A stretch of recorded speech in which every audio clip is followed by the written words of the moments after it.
My thoughts are with those that have lost property. Fortunately, there have been no injuries or fatalities reported at this time. Fire and police are doing an outstanding job. Continue to work on containing the fires. Very busy.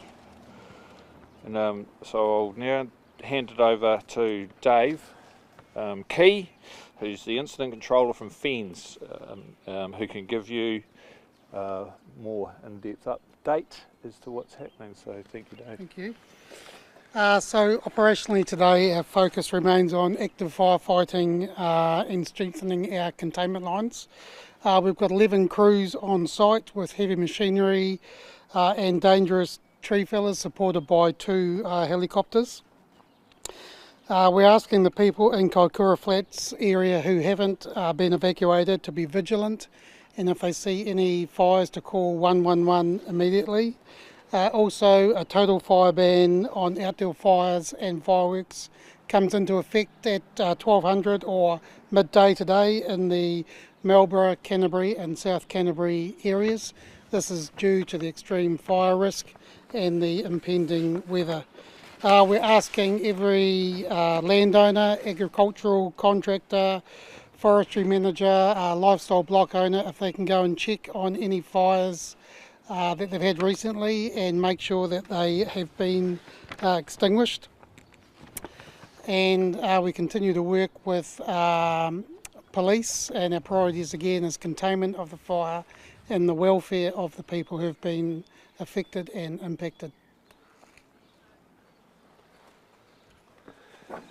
Snr Sergeant Mike Woodie from Marlborough Police. Our priorities are to assist FENZ, as Dave said. We're also managing controlled visits for the families affected by the fires, so they can visit their affected properties. And I do appeal to motorists to adhere to the limited speed areas in and around the Kaikōura area. Thank you. Kia ora koutou, I'm Will Doughty from the Kaikōura District Council. We're leading a bit of the EOC response, supporting fire and police, so I can give you a little bit of an update in terms of where our focuses are on at the moment. So in terms of roading and rail, State Highway 1 has now opened north of Kaikōura under traffic management and is fully open south. People need to be vigilant for hazards on the roads. Inland Road remains closed and is likely to stay closed for the rest of the day. In terms of local roads, we have local road closures between Old Beach Road and State Highway 1, which includes Factory Road, Skevingtons, Haupuku and Wilderness Roads. Railroad, the Kiwi Rail have recently just announced that they will be opening the train tracks, but under speed management. So in terms of our water supply, we have all supplies have been returned to service apart from those in Clarence and parts of Fernley, but we're busy working on those. We're just asking people to conserve water where they can.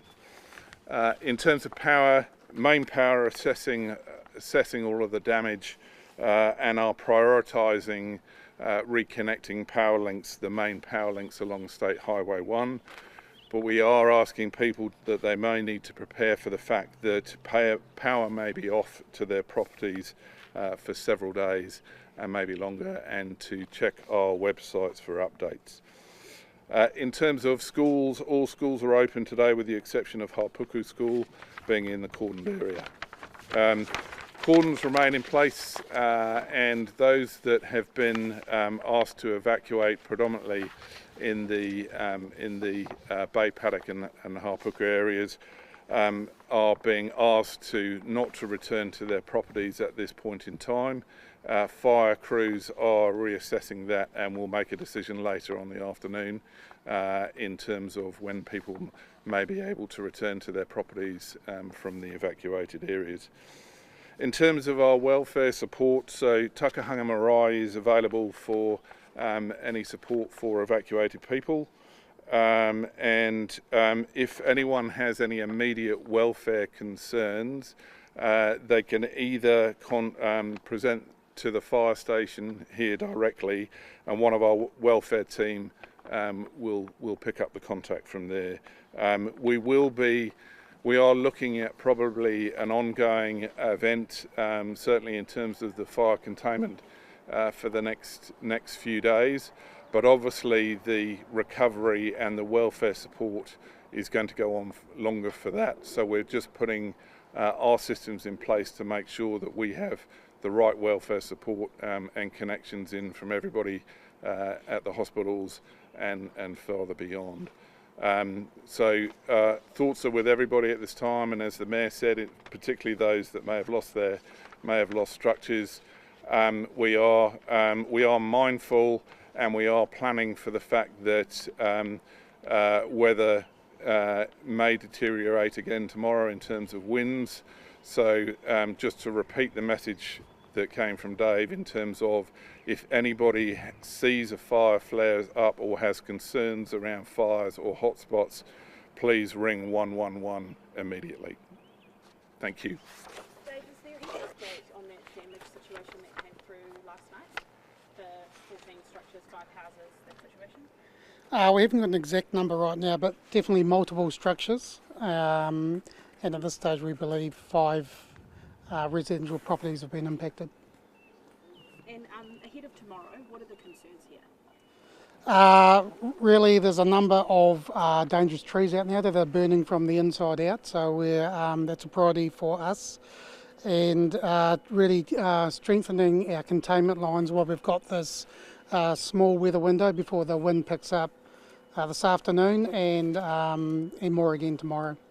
What's the resourcing like, Dave? Because I understand a number of crews that were coming down from Benham were diverted to this fire that was yesterday in Clarence, and they weren't able to get here. So how spread out are you? I mean, this of course is a vast fire ground as well, I guess. Yes, it is quite a large fire ground. Resources today were okay. We brought more in from the south, and more crews come in this morning to relieve those last night. So we're currently planning for the resources we'll need for tonight and tomorrow. But if the weather is as predicted, we'll be looking at ramping up resources on Thursday. And what kind of numbers are those? Because I know last night we said about 37 crews, 100 and some people, and apparently even though it's less crews, there's around the same number of bodies, is that right? Yeah, there's 11 crews, so approximately 50 firefighters on the fire ground today. How large is the fire ground? We haven't mapped it completely because it's in like 3 different sectors, so that mapping is taking place now. And in terms of threat to livestock and animals in the area, how is that going to be mitigated or managed today and tomorrow?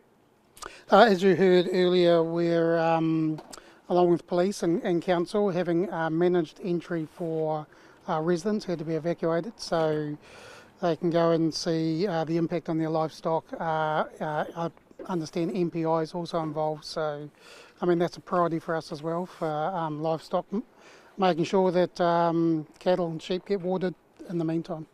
You talk about managed entry for residents. Do you know how many people were evacuated overnight? No, we do know. I just can't remember the number. Dave, what was it like yesterday? Because looking down the road, say Highway 1, the wind must have been enormous. People have told me about log splitters getting tossed across their properties and things. And then you had cars overturned, caravans, vegetation fires. It sounds sort of apocalyptic. Well, I wasn't here yesterday. I came up this morning, but down in Christchurch, which was, and you know, the winds weren't as severe up here. It was quite substantial. Yeah, all around the country, there were caravans blowing over motorhomes. So you know, yeah, very strong winds. But in terms of the fire leaping and spreading, that must have been frightening to deal with. Yeah, well, definitely when you have high winds, the fire does tend to spot, so it can, you know, start another fire 500, 1,000 metres, you know, downwind. I heard there were several fire investigators that were coming up today to try to understand the cause. Yep. Do you have any indication? Is it something to do with the lions falling? way too early. They've only just arrived and they're out in the field now, so their role will be to determine cause and origin.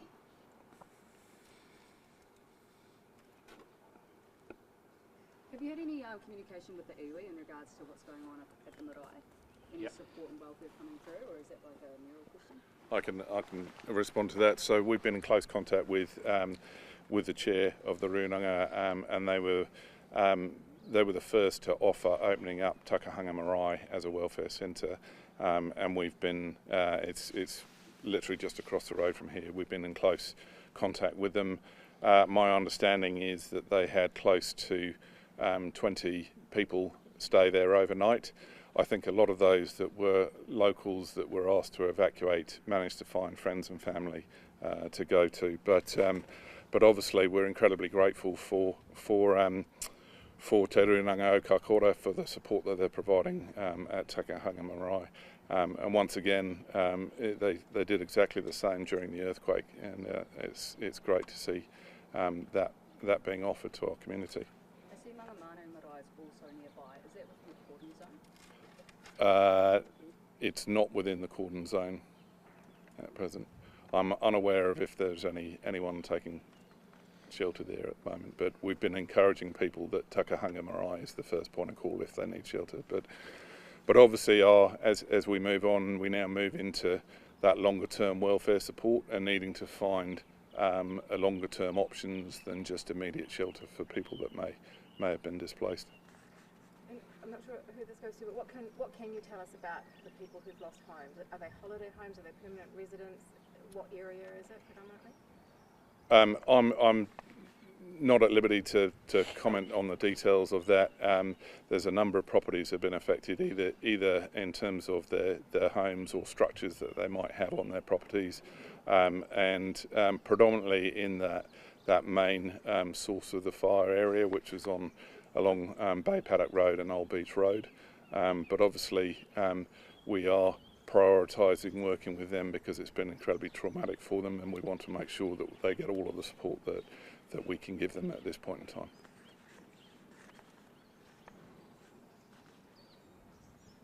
Where are the other fires going to come from? Are they coming from Christchurch? Are they going to come down from Māori? Maybe they'll come from Christchurch, but we'll bring them from wherever we need once we work out the resources for particularly tomorrow. Yeah. And if you've got 130k winds, as Met Service is predicting, what kind of fire resource do you need to ramp up? Lots.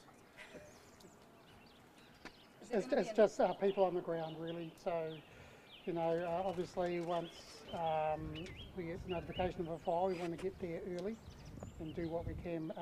You know, our priority is always protect life and then property second. Is there going to be any resources coming from? I wasn't going to. Any resourcing coming from the North Island, just as this wind picks up? I know they're dealing with some of their own issues, but the wind's going to pick up sort of across the whole of the South Island. I mean, we can't take people from all over the place, so how are we going to cope with making sure that fireys get rest in between their work? Oh, we're good at managing our people's fatigue, even during trying times like this. In terms of resources from the North Island, I'm not aware at this stage that we'd need to bring them in for this incident, but there are other incidents around the country where we could pull resources like swiftwater rescue teams to areas where they're needed. And has there been any talk of like the military coming in to help, like some of their fireys from NZ? Not at this stage, but they are always a consideration when we are starting to fatigue our people.